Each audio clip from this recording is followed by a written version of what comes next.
जी, अब की बार बारिश के कारण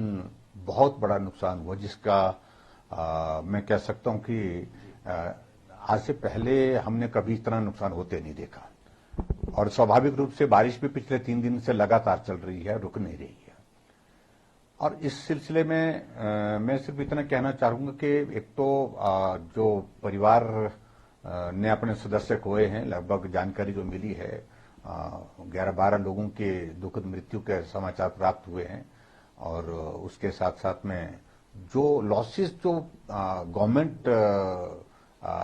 के हमारे सारे इंफ्रास्ट्रक्चर को हुआ, जैसे पुल का नुकसान हुआ है, सड़कों का नुकसान हुआ है, स्कूलों का नुकसान हुआ है, और उसके साथ निजी संपत्ति का, यानी कि गांव के गांव खाली करने पड़ रहे हैं। ये पहली बार हिमाचल प्रदेश में ऐसी स्थिति आई है। मैं अपने ही क्षेत्र में देख रहा था कि हमको थुनाग का पूरा बाजार का आधा हिस्से से ज्यादा हमको खाली करना पड़ा। बाली चौकी में हमको लोगों को निकालना पड़ा है। और एक गांव है हमारा जंजैहली के करीब जो है रेशन और कदवाड़, दोनों गांव के लोगों को जो है अधिकांश लोगों को वहां से शिफ्ट करना पड़ रहा, क्योंकि गांव को धंसने की संभावना वहां पर दिख रही है। ऐसे में सिर्फ एक दो चीजों को लेकर के मुझे थोड़ा सा यह है कि सरकार को समय रहते थोड़ा जो प्रेपरेशन जो करने की जरूरत थी, जो एक नॉर्मल कोर्स होता है, हम भी सरकार में रहे और उस सरकार में रहते हुए 3 चीजें हम हमेशा करते थे। मॉनसून के से पहले प्रेपरेशन करते थे, हाई लेवल एक मीटिंग होती थी और जिसमें सारे रेवेन्यू के अधिकारी, चीफ सेक्रेटरी और उसके बाद डिप्टी कमिश्नर, एसपी और विभाग के अधिकारी रहते थे। और सर्दी के मौसम में जो जहां स्नो बाउंड एरिया है, बर्फ पड़ती है, उन इलाकों में बर्फ से कैसे हम लोगों के जीवन में प्रभावित होने से रोकें और जिंदगी को नुकसान ना हो, इस बात के लिए हम पहले ही कमेटी जो हमारी मीटिंग होती थी, हाई लेवल जो मीटिंग होती थी, तो उसको बर्फ के मौसम से, यानी कि सर्दी के मौसम में बर्फ पड़ने से पहले उसको करते थे। और इसी तरह से गर्मी के मौसम में पानी का संकट ना हो, उसके लिए करते थे। ये सारी चीजों को लेकर के मैं समझता हूं कि अब की बार थोड़ा कैजुअली लिया गया, जिस कारण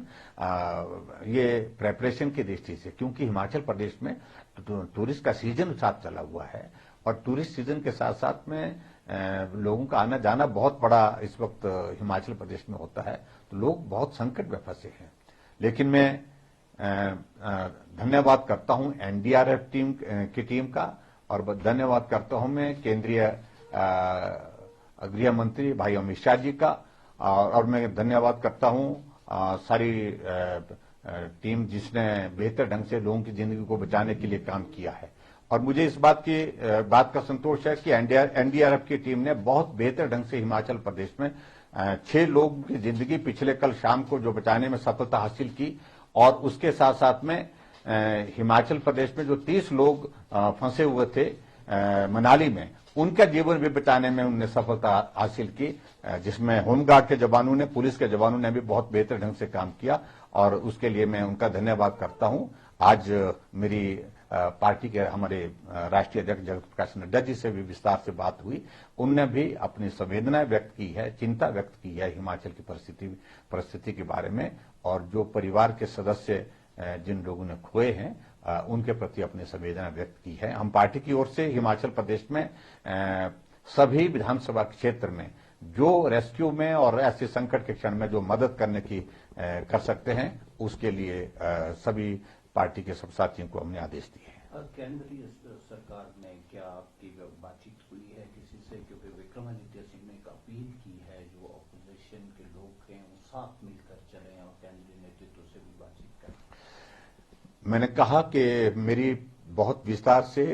केंद्रीय गृह मंत्री अमित शाह जी से बात हुई है, और बातचीत के बाद उन्होंने एक बात कही है कि अगर एनडीआरएफ की टीम को और ज्यादा भेजने की आवश्यकता है और टीमों की जरूरत है, वो भी करेंगे। और दूसरी बात उन्होंने कही कि मौसम थोड़ा सहयोग दे, थोड़ी सी अगर हमको विंडो मिल जाए तो रेस्क्यू ऑपरेशन के लिए, क्योंकि पिछले कल मनाली में जो लोग फंसे थे वो बहुत बड़े संकट में थे, तो उनको रेस्क्यू करने के लिए उन्होंने कहा था कि एयरफोर्स के चॉपर हम भेजेंगे। लेकिन अब उसकी जरूरत नहीं है, क्योंकि वो सबके सब रेस्क्यू सुबह कर लिए गए हैं।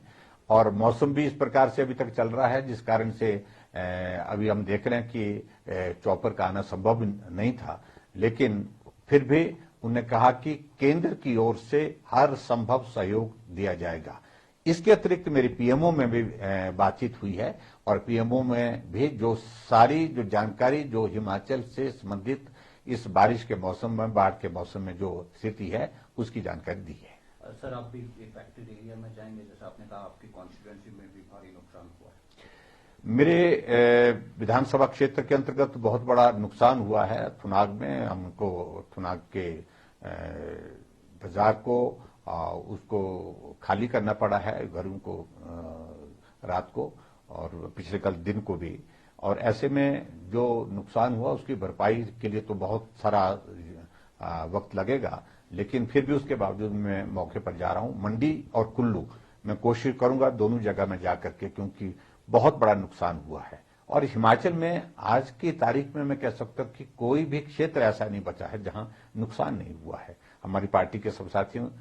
से हमने बात की है और हमने कहा कि अपने अपने क्षेत्र में जहां भी जिस रूप में मदद कर सकते हैं वहां पर मदद करने के लिए आगे बढ़ें और जहां भी संभव हो पाएगी मैं जाने की कोशिश करूं।